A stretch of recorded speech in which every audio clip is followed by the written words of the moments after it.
Programa, el expresidente del Banco Central, antes de la pausa, el expresidente del Banco Central, José Gregorio, ya lo ven en pantalla, está con nosotros esta mañana. José, muchísimas gracias por la gentileza de estar con nosotros hoy día. Hola, buenos días, un gusto estar aquí. El año pasado lo entrevistamos aquí mismo en este programa, pero por vía telemática, no estaba acá en el estudio, y estábamos hablando se estaba empezando a conversar sobre el primer retiro de fondos provisionales, y usted me sorprendió en la entrevista, lo reconozco, porque no estaba en contra, como la mayoría de los economistas, sino que estaba más bien abierto a una cuestión que finalmente ocurrió, y ocurrió 3 veces, que son los retiros de fondos.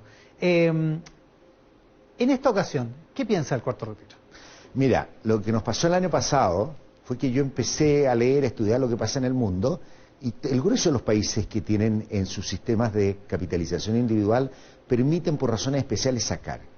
Y de ahí incluso... O sea, tienen una llave de emergencia. Una llave de retiro. Aquí nada.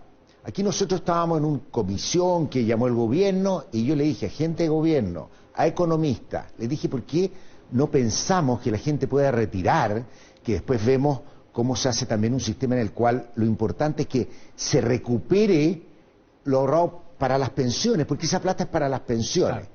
Todos me dijeron, no, el fin del sistema y todo, y al final hemos tenido 3 retiros desordenados y ahora queremos el cuarto, que es absolutamente injustificado. En eso había algo de razón, digamos, porque era abrir una llave, una puerta que después es difícil cerrar. Pero es que la manera de abrir una puerta uno la tiene que abrir con instituciones, y no peleando y hablando en serio.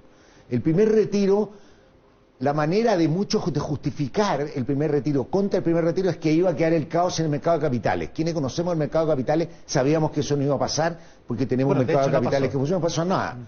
Pero ya cuando vas en el 40 empiezan a haber costos que no van a aparecer como trending topic en Twitter, pero que son importantes. ¿Usted coincide con Mario Marcel con lo que dijo esta semana? Pero yo creo que lo que dijo él fue muy razonable. ¿Qué es lo que está pasando? Tenemos nosotros 40% de los fondos, poco menos, pues nos ha sacado todo, pero podríamos tener 40% menos de demanda por financiamiento. Lo que ellos hacen es buscar instrumentos. Ya. Y comprar letras hipotecarias. Las AFP. Claro, ¿no? Los fondos de pensiones, las letras hipotecarias, bonos del gobierno, ¿no es cierto?, de financiamiento, bonos de empresa. ¿Qué es lo que empieza a haber hoy día? Hay mucho menos fondos para eso. Claro. Por lo tanto, hay mucha menos posibilidad de financiamiento para las empresas y eso repercute en que suben las tasas de interés, ¿no es cierto? Y eso tiene un efecto adicional, no es el caos. Las tasas de interés en Chile largas han subido en 2 puntos porcentuales este año y parte importante han sido por los retiros. Hay otras razones también. Pero hay gente que honestamente dice, sabe que a mí con suerte me alcanza para llegar a fin de mes, ¿qué me importa la tasa de interés? No, espérate. Lo que está ocurriendo también es otra cosa, las pérdidas del fondo E. Cuando vienen estas alzas de las tasas de interés, cae la valoración de los fondos, ¿no es cierto? Porque el alza de tasa es que el bono es más barato y la gente pierde plata para su jubilación. Es un efecto automático, no es que alguien sea mala gente. Digamos. No, nada, si así es como funciona. Entonces, lo que pasa es que nadie dice los defectos y los problemas que tiene esto. Hay que partir de una idea fundamental y que siempre hay que tenerla clara. Las pensiones, el ahorro de pensiones es obligatorio, porque de otra manera no lo haríamos, en general. Entonces, está en nuestra naturaleza. Está en nuestra naturaleza no mirar a largo plazo, empezar a mirar tal vez a los 50 años, y chuta, ahora va a venir la jubilación. Pero un joven de 30 años, ¿no es cierto?, dice que pues, la jubilación me importa poco. ¿Qué es lo que ocurre en ese caso? Que nosotros como sociedad nos obligamos a hacer algo que no queremos. Por lo tanto, naturalmente, si nos dicen, saca la plata, tú dices la vas a sacar porque estoy obligado a hacer eso, ¿no es cierto? Pero precisamente la obligación es para que cuando lleguemos a la vejez, cuando no podamos trabajar, tengamos mejores pensiones. Chile tiene pensiones muy bajas. El gran problema en Chile, las lagunas, podemos tener tiene pensiones muy bajas, miserables, dirá mucha gente. Hoy día las pensiones van a ser 30 o 40% más miserables todavía. Y los políticos, muchos políticos dicen, no importa, yo voy a arreglar el sistema de pensiones. Pero no hay nada gratis. Arreglar el sistema de pensiones en Chile va a ser probablemente llevar las tasas de cotización a 20%. Es decir, 10% menos sueldo líquido. O si el Estado se le está acabando la plata, el Estado con lo que se ha endeudado y con lo que ha gastado no tiene capacidad. Ese es otro tema muy importante. Carlos Maldonado me lo respondió en un debate de Unidad Constituyente, me lo dijo así, me dijo, es el Estado el que tiene que poner los 50.000 millones que se han retirado. Bueno, precisamente tal vez por eso no ganó, porque no tenía muy sólida la cosa económica. El Estado puede poner los 50.000 millones. El problema es que los tiene que sacar de alguna parte. Y habrá 50.000 millones en otras cosas. Para que tú entiendas, 50.000 millones es aproximadamente un tercio de lo que nos costó en 50 años construir el metro. O sea, esas son las cifras que estamos hablando. Lo que pasa es que perdemos las proporciones. Totalmente. Ya, entonces, el cuarto retiro, usted está en contra totalmente. No, sí, no tenía... O sea, yo creo que un acto de responsabilidad. Un cuarto retiro con un IFE masivo. Es que hay que entender un poquito la política, cómo está de distorsionada. Nosotros deberíamos acordarnos que el IFE, el mínimos comunes que lideró, ¿no es cierto?, la presidenta del Senado, en el mínimos comunes se acordó un IFE universal. Claro. Que uno puede discutir la universalidad, no me gusta, pero se discutió para darle también un poco al gobierno, ¿no es cierto?, una salida más de país en esta situación. En un momento en que los contagios estaban subiendo y nos estábamos encerrando, no, por ahí por el mes de mayo. Entonces sale eso y el acuerdo implícito era que no había cuarto retiro. Hoy día ha hecho que hay que extender el IFE y todavía están pidiendo cuarto retiro. Yo encuentro que aquí realmente, y no hay razones de fondo que justifiquen el cuarto retiro. Hoy día en Chile hay, como tú lo decías, 1 millón más de personas desocupadas que lo que era antes de la pandemia. El IFE está cubriendo a 7 millones. Son muchos millones los que tienen acceso a retirar los fondos y a quedarnos con pocas pensiones. Sebastián Edwards dice hoy día en una entrevista en La Tercera que algo hay que tener, porque también entiende que la realidad es como es, digamos, y que hay un montón de políticos que están aterrorizados con su reelección y que algo tienen que tener para poder satisfacer algunas demandas de la gente o de los votantes. No he leído aún la entrevista, la voy a llegar a leer pero a mi casa, pero esto es reelección, esto se llama reelección. O sea, yo he escuchado muchos políticos que estaban contra el tercer retiro y me decían, pero si no voto tercer retiro no me reeligen, porque la gente, el bullying, y porque es lo que estábamos hablando recién, la gente quiere hacer el retiro porque quiere acabar con esta obligación y porque tiene, y yo no quiero hablar aquí, esto no es que la gente sea irresponsable, y tiene necesidades la gente. Por supuesto, y pero lo que va a pasar es que estamos gastando y estamos deshaciendo y reduciendo. Tiene que haber en Chile una reforma de pensiones, pero una reforma de pensiones con un 40% menos de fondos ahorrados, obviamente se hace cuesta arriba llegar a tener pensiones dignas. Hay una idea sobre la reforma de pensiones que anda dando vuelta hace harto rato y que me gustaría saber su opinión. De hecho, la presidenta del Senado, Yana Proboste, la candidata de Unidad Constituyente, lo acaba de decir en una entrevista más temprano acá en el programa, que es que el sistema de pensiones se generó no para dar pensiones, sino para satisfacer la necesidad de flujo de liquidez, de crédito de los grandes grupos económicos, que para eso está ese ahorro y que en el fondo lo que pasa es que le prestamos plata a los grupos empresariales con los ahorros provisionales y les prestamos barato, además. Y que para eso sirve el sistema de FP. Está equivocada. Lo que pasa es que en cualquier sistema de ahorro, es que primero partamos. Para quienes de Gregorio.cl, capítulo 3 de mi libro de macro lo discuto. El sistema de pensiones puede ser de dos formas. O ahorramos o los jóvenes le dan a los viejos, que se llama reparto, a los jubilados. Eso no resiste, está explotando en el mundo por el tema demográfico. El ahorro puede ser ahorro individual o ahorro colectivo. Yo creo que tiene que haber ahorro colectivo, es decir, que tiene que haber seguridad social en serio.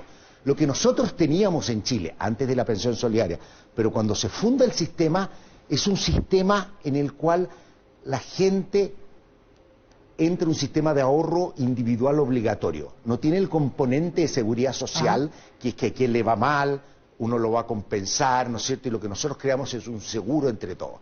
Ese es un tema que hay que discutir. La contraparte del ahorro es prestar, es invertir esa plata. Eso es en todo el mundo, e invertirla en bonos del gobierno que afortunadamente, por tener una política fiscal que se nos está desordenando, pero no había necesidad, como en otros países, que los fondos de pensiones lo único que hacen es comprar deuda pública, ¿no es cierto? Y que a veces eso no es necesidad. Entonces lo que uno tiene que hacer con esos fondos es salir a invertir y sacarle retorno. Y no al que es más amigo tuyo, lo que tienen que invertir, y el objetivo de cualquier fondo. Mucha gente dice, no, es que tenemos que invertir, y dicen, o sea, qué sé yo, para ponerlo, en investigación y desarrollo. ¿Y qué pasa si se pone en una inversión en eso que es mala y que no renta? La gente va a estar subsidiando esa actividad. O sea, aquí hay que hoy día hay que ser muy severo en materia de inversiones. Por ejemplo, es importante que las inversiones se orienten a empresas y a la contribución sea, a reducir el cambio climático, pero ir a decir, por ejemplo, las pensiones financian viviendas en Chile. Obviamente, obviamente lo que se necesita en vivienda, no va a forzar uno a seguir haciendo viviendas si no hay demanda, y hay que obtener un retorno. Lo importante es que la gente que pone 100, 20 años después, vea un buen retorno. Eso es lo importante. La rentabilidad. Seguro, rentable, y eso es lo que tenemos que hacer. Pensar de que esto se hace porque hoy día los temas de financiamiento para las grandes empresas pueden salir a los mercados mundiales e internacionales, que está lleno de financiamiento. O sea, un mito esto. O sea, lo que pasa es que eso uno podría haberlo contado hace 50 años atrás, 40 años atrás, cuando no había financiamiento. Hoy día el mercado de capitales del mundo, las inversiones que hay, por la cantidad de liquidez que hay en el mundo, empresas grandes que están constituidas afuera, que tienen, ¿no es cierto?, espaldas, pueden salir a buscar financiamiento. Por lo tanto, es un poco mito esas cosas. Estamos con José Gregorio, economista, expresidente del Banco. ¿Qué significa cuando la economía se sobrecalienta? ¿Cuál es el riesgo? No, la idea de que la economía se calienta es de que la economía tiene una plena capacidad. Lo importante es la política macro, no la de crecimiento. La política macro en corto plazo, la política monetaria, la política fiscal en su vertiente macro, porque tiene mucho de social, ¿no es cierto? Lo que tienen que hacer es permitir que la economía esté cerca de la plena capacidad. ¿Ya? Que todos sus factores, ¿no es cierto?, que la empresa estén, los trabajadores estén trabajando, entonces que esté a la máxima en el capacidad. óptimo, por decirlo así. Si está muy baja, uno le mete un poquito de gasolina para recuperarla. Y cuando está muy alta, se dice que se sobrecalienta. ¿Por qué? Porque topamos la capacidad. Hay exceso de demanda por bienes y los precios empiezan a subir y no necesariamente hay más producción porque estamos a capacidad plena. Hoy día en Chile es interesante, porque hoy día estamos produciendo más de lo que producíamos incluso pre-estallido social. ¿Ya? O sea, recuperó sus niveles de actividad Chile de prepandemia, pre-estallido social, lo que indica que hay bastante presión sobre la capacidad.